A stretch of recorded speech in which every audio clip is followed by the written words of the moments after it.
pedir, se a nossa produção puder plugar de novo, a comparação que a gente fez ontem do Brasil na Copa do Mundo, no último jogo, com o Real Madrid do Ancelotti, que ganhou a Champions na temporada 23-24. Por que eu digo isso? Tava o Militão aqui. Militão tímido, gente boa, de uma humildade incrível, absurda, né? Absurda. O Militão falou pouco, porque ele é retraído, mas ele falou uma coisa muito importante, que o Ancelotti, depois de rodar, testar o esquema com 4 atacantes, voltou ao sistema que é o mais confortável para ele. Ou seja, o Ancelotti, que chegou no Brasil pensando em jogar com 4 atacantes, à la brasileira, não deu certo e voltou ao esquema que o consagrou basicamente ao longo da vida dele no futebol de clubes e na última Champions do Real Madrid. E foi com aquele esquema que o Vinícius Júnior brilhou, foi muito decisivo, ganhou o prêmio The Best de melhor do mundo. Eu sei que jogadores têm características diferentes. Até o Rodrigo, né, que nós lembramos ontem, que foi contra o City, fez 2 gols, claro, né? O Militão falou muito sobre isso também. Então, assim, tem a linha de 4, eu sei que o Carvajal é um lateral diferente do Danilo, mas é taticamente que eu tô falando, né? Aí você tem um volante à frente da zaga, né, que hoje é o Casemiro, era o Camavinga, depois veio o Tchouaméni. Ali os 2 meias, né? Era o Kroos e o Valverde. Hoje a gente tem Bruno Guimarães e Paquetá, ele preencheu o meio campo. Tem que esquecer os nomes. O Real Madrid também. Então, eu tô falando isso. Tem que esquecer os nomes, não fica olhando bem os nomes. Ele preencheu o meio campo, né? Que era um vácuo que a gente tinha. O Matheus Cunha faz uma função muito semelhante à que o Bellingham fez naquele Real Madrid, sim, encostando nos 2 principais atacantes. E ajudando muito no plano tático. Então, assim, o Ancelotti veio, rodou, para voltar ao esquema com o qual ganhou a última Liga dos Campeões, basicamente espelhando a seleção brasileira com o Real Madrid da temporada 23-24. E o Militão aqui falava pra gente, é a mesma ideia de jogo. Pois é, mas ele teve coragem para mudar, né? Independentemente se foi em cima da hora, ele viu que não estava dando certo, ele deu a entrevista, a gente fala isso aqui toda hora lá no Maracanã, contra o Panamá, que ele iria mudar porque ele estava vendo que estava muito vulnerável, e aí ele fez esse esquema que para ele é confortável também. Você está sugerindo que a escalação do Real é superior à nossa, né? Nomes. Seleção mundial, né? Naquela época. Hoje não. Hoje eu nem digo. Hoje tem o Mbappé. Exatamente. A gente vai trazer notícias agora da seleção brasileira com a repórter Duda Dal Ponte. Bem-vindo à Seleção Copa, Duda. Oi, Rizek, obrigada, muito boa tarde para você, para o Renato, para o Paulo, para o Felipe, para todos que nos acompanham no Seleção Copa. Hoje a seleção brasileira fez o primeiro treino depois da vitória em cima da Escócia aqui em Nova Jersey.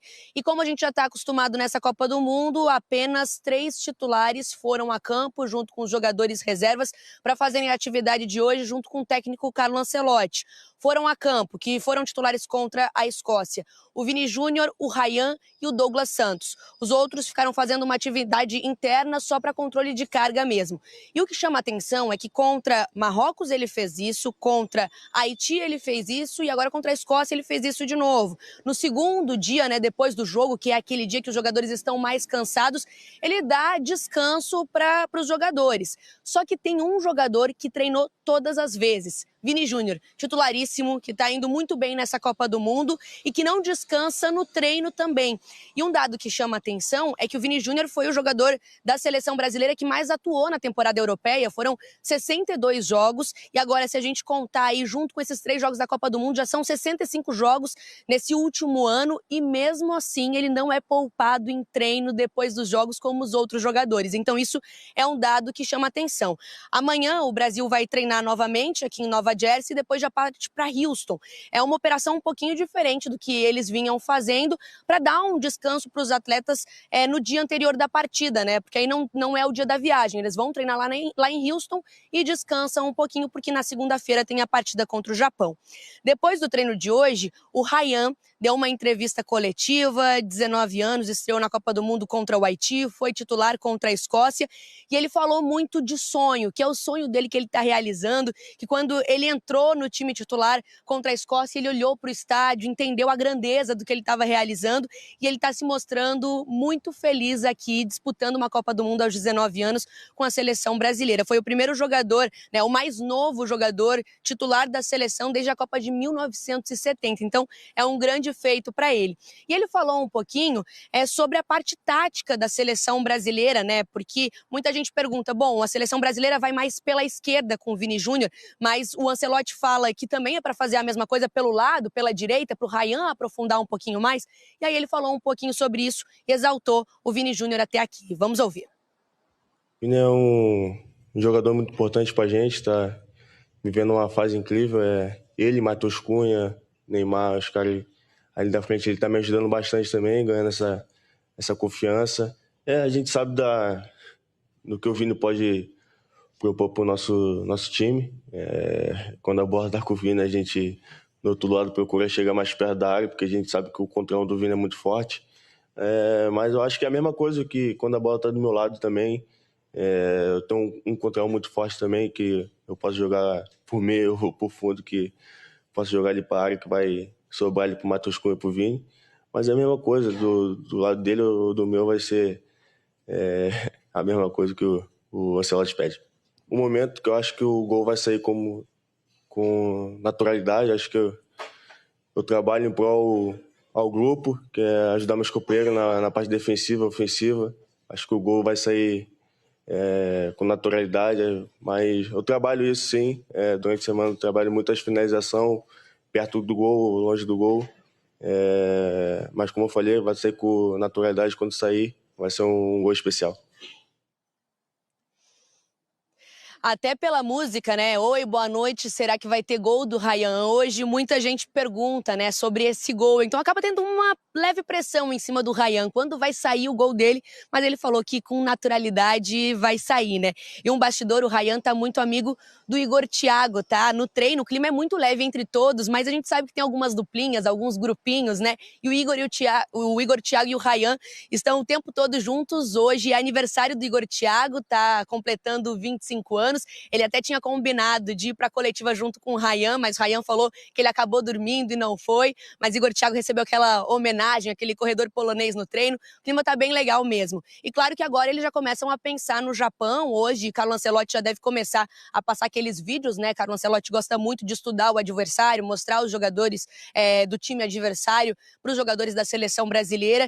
Então, a partir de hoje já começa esse trabalho focado no Japão. E aí o Ryan analisou um pouquinho e projetou essa partida contra o Japão na segunda-feira.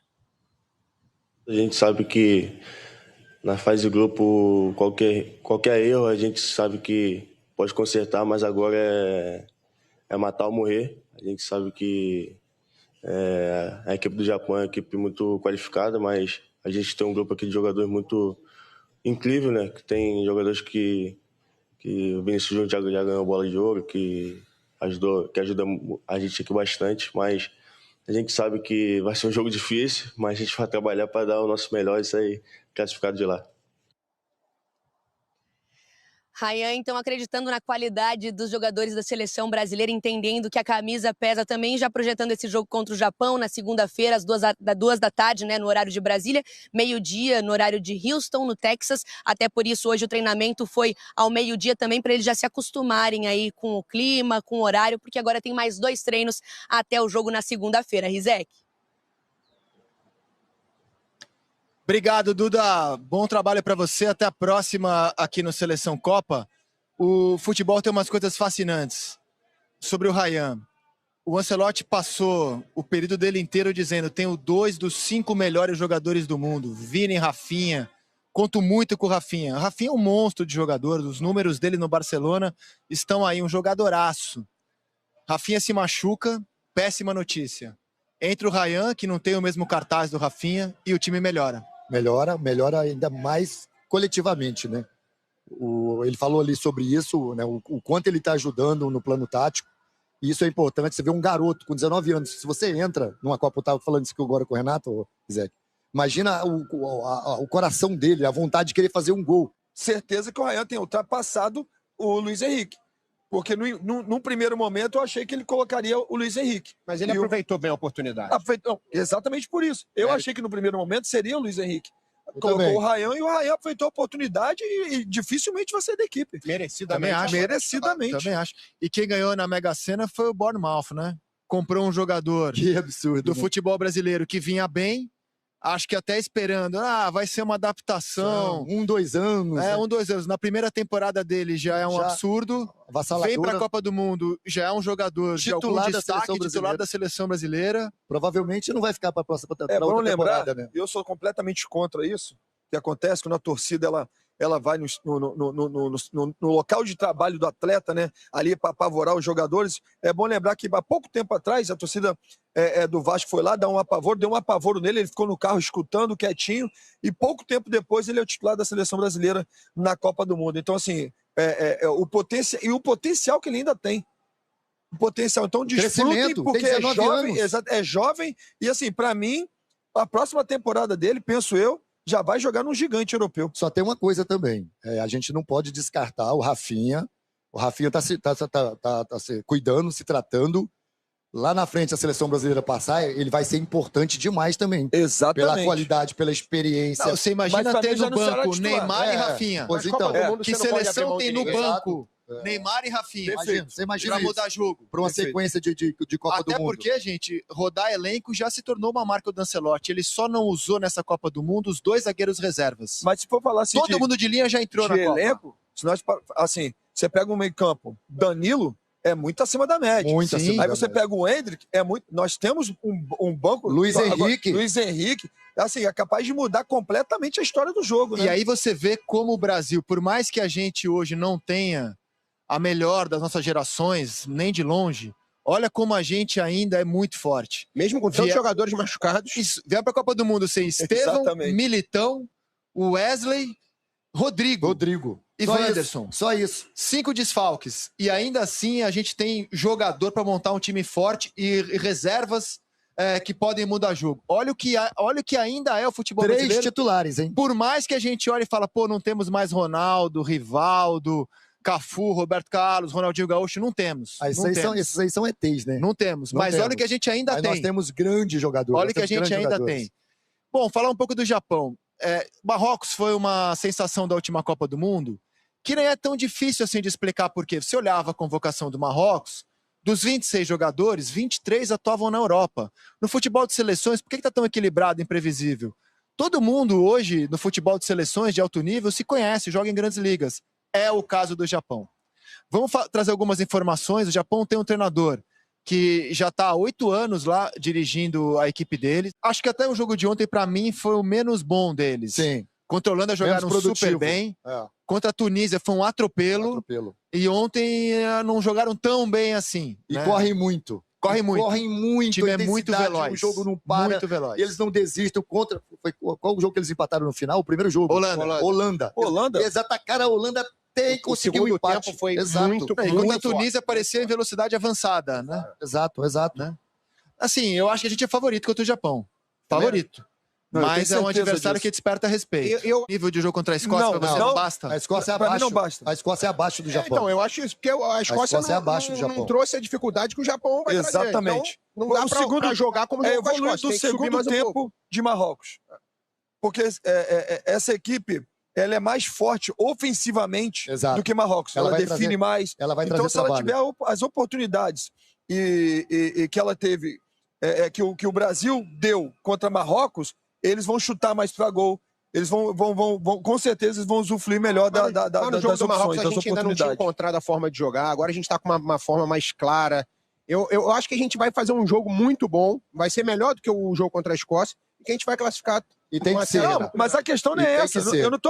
Eu concordo com você. Eu tô falando que o Brasil, para vencer, precisa evoluir. Perfeitamente. É o processo de evolução normal. Não. Se jogar o que jogou a primeira fase, não passa. E precisa fazer isso que o Renato falou. Eu achei... Tem que estar concentrado pro jogo, porque é um jogo que... não, tá 1-0, o jogo tá na mão. Não, eles não... Vou repetir. Perfeito. É uma seleção que não desiste do jogo, essa seleção japonesa. Só ver o que aconteceu com a Holanda. A Holanda fez 1-0, achou que tava bom, eles empataram. Fez 2-1, você falou muito bem. Eles foram lá e tiveram que correr